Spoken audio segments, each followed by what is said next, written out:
Hello, എല്ലാവർക്കും നമസ്കാരം. ഞാൻ ഡോക്ടർ ശ്രീലക്ഷ്മി VS. കൊച്ചു കുട്ടികൾ മുതൽ മുതിർന്നവർക്ക് വരെ കണ്ടുവരുന്ന ചില പ്രശ്നങ്ങളാണ് തുമ്മൽ, അലർജി, ആസ്മ തുടങ്ങിയവ. ഇത് തണുപ്പ് കാലം ആകുമ്പോഴേക്കും ഇതിന്റെ കാഠിന്യം വർദ്ധിക്കുന്നു. സാധാരണ ശ്വാസമെടുക്കുമ്പോൾ വായു ട്രക്കിയ വഴി ശ്വാസകോശത്തിൽ എത്തുന്നു. എന്നാൽ ഈ വായു പോകുന്ന വഴിയിൽ എന്തെങ്കിലും തടസ്സങ്ങൾ നേരിടുകയാണെങ്കിൽ ശരിയായ രീതിയിൽ ഈ വായു അകത്തേക്ക് പോകുകയോ പുറത്തേക്ക് വരികയോ ചെയ്യില്ല. ഇവിടെ എന്താണ് സംഭവിക്കുന്നതെന്ന് നോക്കാം. തുടർച്ചയായ അലർജി മൂലം ശ്വാസനാളത്തിനു ചുറ്റും പ്രതിരോധ കോശങ്ങൾ ഓവർ റിയാക്ട് ചെയ്ത് ഇൻഫ്ലമേഷൻ ഉണ്ടാക്കുന്നു. ഇത് രോഗാണുക്കളെ പുറത്തേക്ക് തള്ളുന്നതിന് പകരം ഈ പ്രതിരോധ കോശങ്ങൾ കഫത്തെ വർദ്ധിപ്പിച്ച് നമ്മുടെ ശ്വാസനാളത്തെ ചുരുക്കുന്നു. ഇതാണ് ആസ്മ. ഇത് ആർക്കൊക്കെയാണ് കൂടുതൽ റിസ്ക് ഉണ്ടാക്കുന്നതെന്ന് നോക്കാം.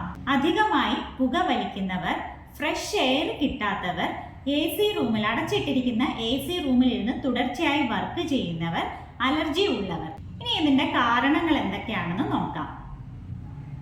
ആദ്യത്തേത് പാരിസ്ഥിതിക കാരണങ്ങൾ, അതായത് പൊടി, പുക എന്നിവയ്ക്ക് കൂടുതലായി എക്സ്പോസ് ആവുക, പൂമ്പൊടി കൂടുതലായിട്ടുള്ള അന്തരീക്ഷം, പൂപ്പൽ കൂടുതലായിട്ടുള്ള അന്തരീക്ഷം. അതായത് വീട്ടിലൊക്കെ കൂടുതലായിട്ട് ഈർപ്പം തങ്ങി നിൽക്കുകയാണെങ്കിൽ അത് പൂപ്പൽ ബാധയ്ക്ക് കാരണമാകും.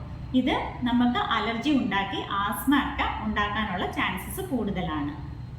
മറ്റൊന്നാണ് പാരമ്പര്യ ഘടകങ്ങൾ. ഇനി ആസ്മ, അലർജി ഒക്കെ ഉള്ളവർ കഴിക്കാൻ പാടുള്ളതും പാടില്ലാത്തതുമായിട്ടുള്ള ആഹാരങ്ങളെ കുറിച്ചാണ് പറയുന്നത്.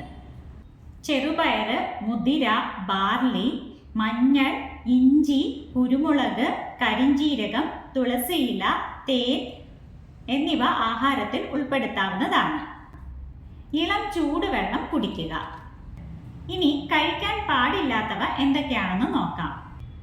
ദഹിക്കാൻ പ്രയാസമായിട്ടുള്ളത് തണുത്ത ആഹാരങ്ങൾ, ഉഴുന്ന്, ഉപ്പ് അധികം ചേർന്നതും ഡീപ്പ് ഫ്രൈ ചെയ്തതുമായിട്ടുള്ള ആഹാര പദാർത്ഥങ്ങൾ, മധുരം ചേർന്നിട്ടുള്ള ആഹാര പദാർത്ഥങ്ങൾ എന്നിവ ഒഴിവാക്കേണ്ടതാണ്.